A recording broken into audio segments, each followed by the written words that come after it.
Demba Lo laa tudd je suis doctorant à l'université Cheikh Anta Diop de Dakar mais bëgguma présenté woo boobu doomu baykat bu nu toroxal boobu laay présenté woo man maay Demba Lo doomu baykat bu nu toroxal. ndaje bi li ko waral tey mooy ñàkk yaakaar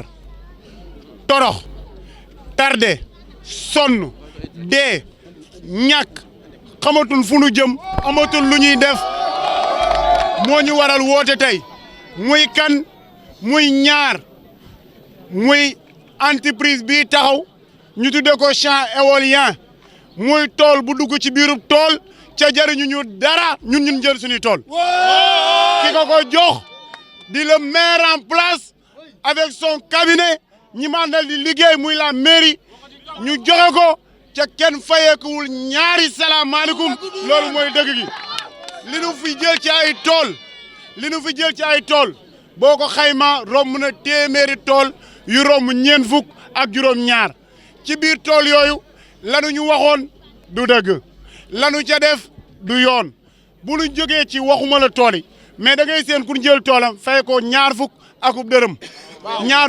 dërëm ab tool laa waxuma mètre carré de ab tool ñaar fukk akub dërëm moo ne ca kayit ya ñu ni bu nu ko arrondiree kat war nañ koo ñam-ñamal ba jox kooko ñaar fukki junne ak juróom ba pare di wër di ko ndamoo naan joxe nañ ñaar fukki junne ak juróom ci koo toroxal ci njabootam ca tool ba la yaakaaroon ngir dund yaa ngi dégg li ma wax muy ñaar fukki dërëm léegi nag dañu ni woon tool yi bu fi jaaree champ éolien bi bu ñëwee jafe-jafe Taïba Ndiaye jeex na ku ni jafe-jafe Taïba Ndiaye jeex na xam nga ay jafe-jafe dafa nekkoon ñun ci torox tàngalal musa dëkk léegi nag tool bi daa ñëw dañuy gën a eggale ca jóguñu ci li am ba des mooy nous accusons dañuy jàkkaarloog yéen ci caméra ni ngeen ñuy xool ñu leen di xool wax leen ni leen seeni doom sonn nan ndax ngeen suñuy baay ba ñoom mënatu ñoo dem ñun ñii ngeen bëgg ñoo ndax ñoo lànk duñu ko nangu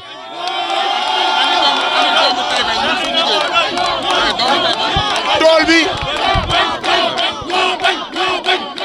ñoo bañ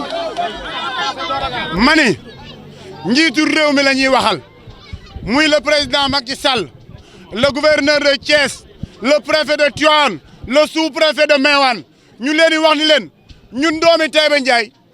entreprise bii ngeen di dégg Macky Sall di ko ndamoo fu mën di dem gàcce la toroxtaange la ci ñun ndax amuñu ku ca xëy bii ni ci bëgg a dolli mooy waaye yéen xanaa gisoo leen mbooloo mi ngeen jàkkaar lool xam nga ku ci gën a tuuti lan laam bac lay door am ren ji mbooloo mi ngeen di seen kii ci gën a tuuti amul diplôme am na bac lan lañ tuddee un bac technique mooy ku am bac plus 2 ans boo defee bac plus 2 ans équivaloir na bac technique fii nag ñu am licence a fi ne ca bu ñuy wër cadre réew mi ku am licence ca nga bokk Taïba Ndiaye gépp ay licence lañ Taïba Ndiaye gépp ay cadre lañ waaye cadre yu tardé lañ entreprise bi ñëw na nungu suñ tool yi bàyyi ñu ni dañuy wutim xëy ñu ni duñ ñu jël xam nga lu ñu faagu la boo lëgee jot ñu ni ay balekat la ñuy wër ñu ni nañ ca jël cabinet lañ wax ni jëli nañ ko ñu ni ñoo lànk lu tax ngay jël cabinet lu muy jël pour wàllu emploi jël RH moo koy def am na fii ñoo xamante ne am nañ seen master 2 en ressources humaines lu tax jëluñu leen ñoom ñu jël dañuy wax kat nag ni dañuy wax que ni tubaab moo koy wax tout ce qui se fait pour moi et sans moi ne peut être que contre moi lépp looy def ngir man ca boole wooma ca defin wa danga maa bëgg a toroxal ay nax la loolu moo am ci koppar xam nga bu nu dégloo autorité en place bi mu wax dañ ni waaw dina xayma nañ ko ci juróomi téeméeri million yoo xam ni at mu jot dina dugg ci dëkk bi gafaka dëkk bi ñu ni waaw naam juróomi téeméeri million day neex na waaye xanaa balaa juróomi téeméeri million nga ñëw dafay fekk ay nit bu ñëwee fekk ñëpp dee dootul am njariñ ndax amuñu xëy amuñu lu lekk courant kër yi coupé nañ ko naanatuñ lekk amatul sunu njàngum doon ñi fi ne ñu ngi yàqu koo koy jox kenn daa wuutooye ñi ma xool ñaar téeméeri million dox na ci diggante bi safaanoona yéen ñi ko enregistré woon yéen a ngi fii moom moo waxoon ni juróomi téeméeri million la 500 millions ba ñu demee waa Vestas nee nañu juróom ñaar téeméeri million la muy 700 millions ci diggante bi ñaar téeméeri millions dox na ci diggante bi fu mu dugg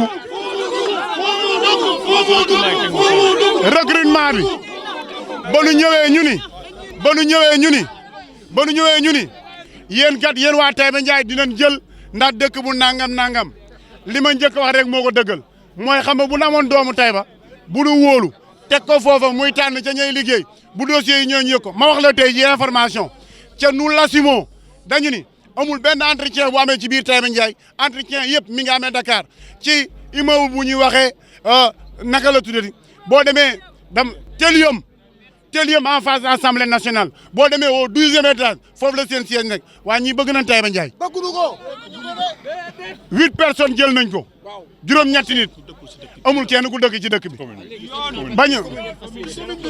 waaw kay ma dooli la ci balaa may ñëw ci plan d'action bi muy yeneen juróom-benn yee ba nu mujjee dem ci ñoom ñu ni fan yi am na ñu ni jël ci juróom-benn yi am na ñaar ñoo xamante ni def nañ préavis mooy tàggu naa entreprise bi may liggéey ni daay bàyyi am na fu ma jëm ñooñu mercredi prochain dinañ commencé juróom-benn yee kon yéen yi waa Taïba yi ko yaakaaroon ñàkk nañ ko kon boo boolee juróom-benn boole ko ca 8 ya mu daal di nekk ñaata 14 ya di fukk ak ñeent ingénieur boo leen jëlee yu dëkkul ci commune bi lu Taïba am loolu tax na nag ñu ni ginnaaw bu ñu leen jamee baaraamu tuuma wax leen mettre leen devant les faits que ni plan d'action bii ñuy jël benn la dañ ni xaaratuñ mayeetuñ contrat yi ngeen signé na génn xanaa moomuñu ko la ngeen wax ak Sarewal la ngeen waxoon ca Sarewal gu njëkk ga doole ñëw ci parc éolien ba jaar ci champ éolien ba tey ngeen tuddee ko Festas lu ngeen waxante ñun jàng nan dama wax dépossédé dañ leen a tër rindee ca tool dañ leen di sampaane ñoom ci biir pylône ya fifet léegi nag li am mooy plan d'action bi ci laay ñëw dañ ni juróom-ñett yi duggoon contrat yooyu dañ koy génnewaat dindi leen ba mu set ñu indiwaat ñu postulé waat ko biir Taïba Ndiaye RSE bi dañi bu ay nit témboo ci ay diplôme ak xam-xam ak expérience da ngay tànn ki nga xam ne moo la gën a jege xanaa kay wolof nee na mbay ci say wóom noo mën a béyee wóomi jàmbur boo noo béyee mën a béyee toolu jàmbur corom bu séwam Taïba Ndiaye mbooy la ko foo dem di fa wëri di fa bay yàgg nga mbooyuk lan la mooy mbooyuk diplômé gu man li ngeen di wër juróom-benn yi ngeen jëlaat ñu ni leen juróom-benn yooya dañoo bëgg mu ñëw léegi nag sous-préfet la ñuy wax ñoo ngi ñëw dañ lay déposer léegi nii mémorandum ñëwagul am marche lañ bëgg marche communale ca dañ koy def xam nga la lem Sarewal dootu ñu liggéey fii tant que nag publié wul contrat yi ñu signé ak mairie bi wax ko ndaw ñi convention yi ba pare ñu tëj bii nag dañoo bëgg mu dégg ko bu baax a baax mooy boo jëlul waa Taïba Ndiaye dootul leen fi xëy commune Taïba Ndiaye boo ci jëlul dootul leen fi xëy dañ ni seen bureau ya ngeen toog RH ya suñuy dooma leen ko dàq téeméeri junni yoon expérience 2 ans bi ngeen di wax suñuy gone am na ñu ñam expérience 20 ans dañoo bëgg ñu ñibbisi toog ak ñun di jël wasalaam. Waaw, je me nomme Amar Samb, je suis ingénieur en génie chimique et technologie. Je suis également le président du mouvement Taxawu Taïba. Nous avons organisé cette marche pour démystifier une pratique qui se fait actuellement dans la commune de Taïba Ndiaye. Et cette pratique, nous tous, nous l'avons constatée. Ça vient des responsables du parc éolien de Taïba Ndiaye, mais également avec la complicité de l'autorité qui est là. Et je pense que nous l'avons dit et nous ne cesserons de le redire encore. Le constat est fait par tout le monde également. Ce qui se passe réellement, c'est que cette entreprise est venue dans la commune de Taïba Ndiaye. Nous l'avons accueillie à bras ouverts. Mais après, ce qui s'est passé est passé. Nous avons constaté que les responsables de l'entreprise, comme je l'ai dit, en complicité également avec l'autorité qui est là, sont en train non seulement de dilapider, de faire une gestion gabésique de nos terres, mais également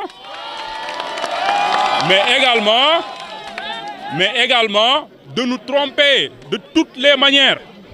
Je vais vous raconter une histoire. nous en tant que membres du mouvement Taxawu Taïba, nous nous sommes réunis lorsque ce problème s'est présenté devant tout le monde avec la demande de la population locale. Nous sommes partis à la rencontre des responsables du parc éolien pour leur faire savoir ce que la population est en train de vivre. Non seulement ils sont venus au début prendre nos terres, mais ils ne nous ont pas indemnisés de la meilleure manière. Ce que nous fustigeons. Nous tous nous l'avons constaté, nous avons entendu également et connu des gens qui sont indemnisés à 105 francs. Je vous dis 105 francs le mètre carré. Vous savez, non seulement ils nous causent des dommages, mais ces dommages ne sont pas réparés. L'autre chose qui se présente également est que lorsque les recrutements sont commencés ici à Taïba Ndiaye, comme j'ai l'habitude de le dire, nous sommes dans une commune qui est l'une des communes les plus instruites au Sénégal. Parce que très tôt, nous avons eu l'école primaire et après, nous avons eu la chance de partir dans des lycées comme le lycée de Mboro pour aujourd'hui avoir des cadres. Mais non seulement nous sommes partis à l'université, mais après est venue la formation professionnelle. Parce que c'était effectivement la raison pour les entreprises locales de dire aujourd'hui qu'ils n'ont pas le profil qu'ils cherchent dans la commune. Mais aujourd'hui, si vous cherchez un ingénieur, si vous cherchez un docteur, si vous cherchez un technicien, si vous cherchez un maintenancier, tout ce que vous voulez, nous l'avons dans la commune de Taïba Ndiaye. La main-d'œuvre locale, là aussi c'est clair que nous l'avons. N'importe quel profil que vous cherchez dans la commune, vous allez le trouver ici à Taïba Ndiaye. Maintenant, le vrai problème qui s'est présenté, lorsque les recrutements ont commencé, non seulement tardivement nous avons eu l'information que les recrutements allaient se faire dans les jours à venir, mais lorsque également des personnes qui sont dans la localité, des habitants de la localité, ont eu l'information via des sites internet comme Carrier Vestas,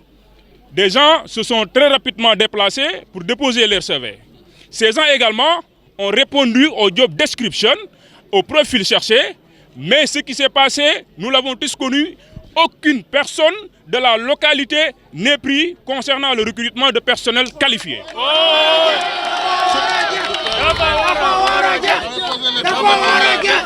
Oui. Le maire avait dit que la plupart des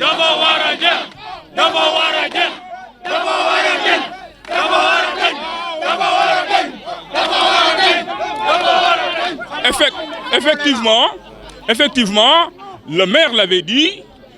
à travers les médias, nous l'avons tous entendu, que presque chaque année,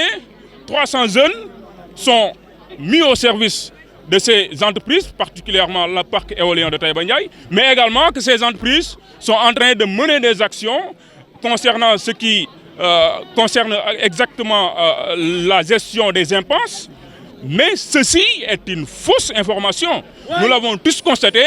qu'aujourd'hui, aucun projet concernant le travail des jeunes n'a commencé venant du parc éolien de Taïba Ndiaye. Maintenant, comme vous l'avez dit également, nous avons alerté l'autorité locale, nous avons de suite également alerté les responsables de l'entreprise, mais ce qu'ils nous disent ne nous rassure pas. Également, aujourd'hui, nous sommes venus alerter l'opinion nationale.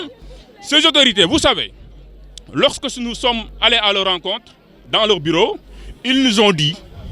que non seulement le recrutement est géré par un cabinet, mais qu'également une bonne partie du recrutement est déjà achevée. Donc, ce qui ne donne pas une bonne impression concernant la suite de ces jeunes demandeurs d'emploi qui sont aujourd'hui dans la commune de Taïba Ndiaye. Maintenant, nous, en tant que jeunes, en tant que population locale, nous n'allons pas rester les bras croisés. Nous allons combattre cette injustice. Et ceci n'est que le début du commencement.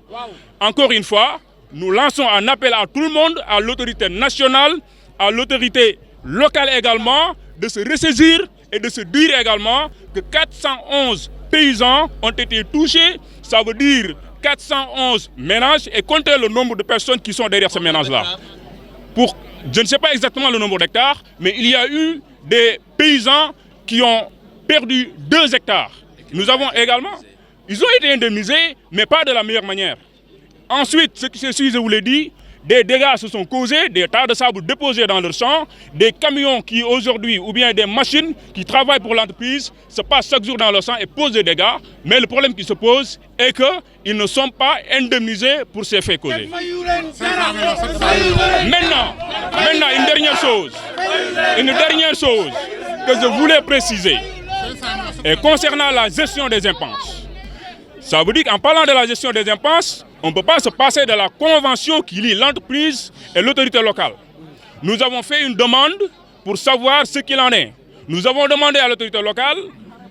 Jusque-là, nous n'avons eu aucune réponse positive. Nous avons également demandé à l'entreprise de mettre au public cette convention-là. Jusque-là, rien n'est sûr sur ce qui se passe réellement dans cette convention. Nous avons, il y a une semaine, entendu le maire dans les ondes d'une radio de la place dire également que dans la convention, normalement, chaque année, c'est 500 millions qui vont entrer dans la commune. Alors, lorsque nous sommes entrés en contact, lorsque nous